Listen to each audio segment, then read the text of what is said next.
दीं अज़ानें कभी यूरोप के कलीसियाओं में। मुसलमानों की कई कोशिशों और हमलों के बाद कुस्तुनतनिया की फतह का ताज सुल्तान मोहम्मद के सर आया, और फिर वो तारीख में सुल्तान मोहम्मद फ़ातिह के नाम से अमर हो गए। सुल्तान मोहम्मद फ़ातिह 29 मई 1453 को कुस्तुनतनिया आए और 1 जून 1453 को आपने मशहूर ईसाई कलीसिया आया सोफिया में नमाज जुमा अदा की। नमाज जुमा की अदायगी के साथ ही ये कदीम इमारत कलीसिया से मस्जिद में बदल गई और इसकी ये हैसियत 1935 तक बतौर मस्जिद ही कायम रही। इसके बाद 1935 में इसे एक हुक्मनामे से अजायब घर में बदल दिया गया, जिसके बाद 2020 में तुर्क सदर तैयब अर्दगान ने कौंसिल ऑफ स्टेट के फैसले से ऐन आइनी तौर पर आया सोफिया की मस्जिद की हैसियत को बहाल कर दिया। इस्तंबुल में कायम आया सोफिया की मस्जिद की हैसियत से बहाली के साथ ही मुआशरे के एक तबके की जानिब से इस पर कई तरह से एतराज़ात किए जा रहे हैं।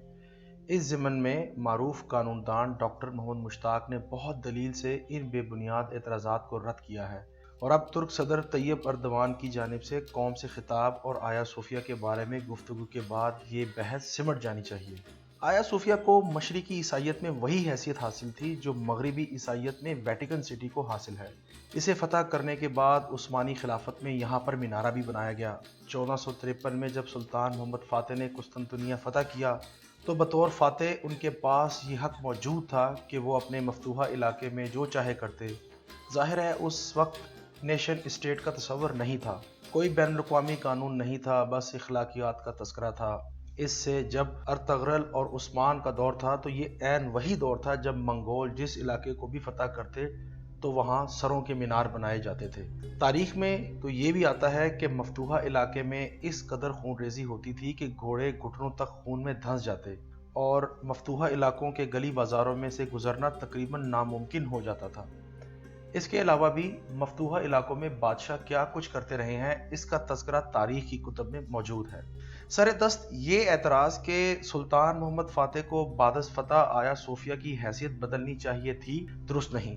उस वक्त के मुताबिक इन्हें मुकम्मल हक हासिल था कि वो अपने मफतूहा इलाके में जो चाहे वो करते। आसान अल्फाज में समझ लीजिए कि जब सुल्तान मोहम्मद फ़ातिह ने कुस्तुनतनिया और आया सोफिया को फतह किया था तो उसको अपने इलाके के तमाम मालिकाना हकूक हासिल हो गए थे, जबकि तारीख इस बात की शाहिद है कि जब सुल्तान मोहम्मद फ़ातिह ने इसका नाजायज़ फ़ायदा हरगिज़ नहीं उठाया, और यही वजह है कि आया सोफिया में आज भी ईसाइयों की मजहबी अलामात मौजूद हैं। दूसरी जानिब ये कि आया सोफिया को गिरजाघर से मस्जिद में तब्दील नहीं किया गया, बल्कि इसे अजायब घर से मस्जिद में वापस बहाल किया गया है। ये एक अहम नुक्ता है जो मुखालिफ का प्रोपेगेंडा तोड़ देता है। पहले जो 1453 में हुआ वो इस वक्त के कानून के मुताबिक दुरुस्त था। इसके बाद मस्जिद को अजायब घर में बदलना एक संगीन गलती थी, जिसका एतराफ़ खुद अहले तुर्क करते हैं। ये क्यों हुआ? इसमें कमाल पाशा का कितना अमल दखल था? इसमें उसके मुशीरान और मसाहिब का क्या किरदार था? और इसमें कमाल अतातुर्क की कितनी रजामंदी शामिल थी? ये सब एक अलग बहस के मतगाजी हैं। ताहम ये एक गलत फैसला था जिसे तुर्की ने अपने आइन के मुताबिक ठीक कर लिया था। तीसरा एतराज़ ये है कि यूनेस्को ने इसे आलमी विरसा करार दिया है, लेकिन क्या आया सूफिया को आलमी विरसा करार देने से उस पर तुर्की का हक ख़त्म हो जाता है? अगर ऐसा नहीं तो फिर ये एतराज़ अज़ खुद ही बातिल हो जाता है। आया सूफिया तुर्की की मलकियत है और वो इसे किसी भी हैसियत में इस्तेमाल करने में बिल्कुल आज़ाद है, जबकि इस पर किसी बैनुल-अक़वामी हत्ता के खुद साख्ता बैनुल-अक़वामी कानून की भी नफ़ी नहीं होती। अब आगे सुनिए। हाल ही में इसराइल ने अपने इलाके में मसाजिद को नाइट्स क्लब में तब्दील किया है, तो मोतरजीन यहाँ खामोश क्यों हैं? माजी में हमारी अपनी बादशाही मस्जिद में घोड़े और गधे बांधे गए थे, यहाँ भी एतराज़ करने वाले बिल्कुल खामोश नजर आएंगे।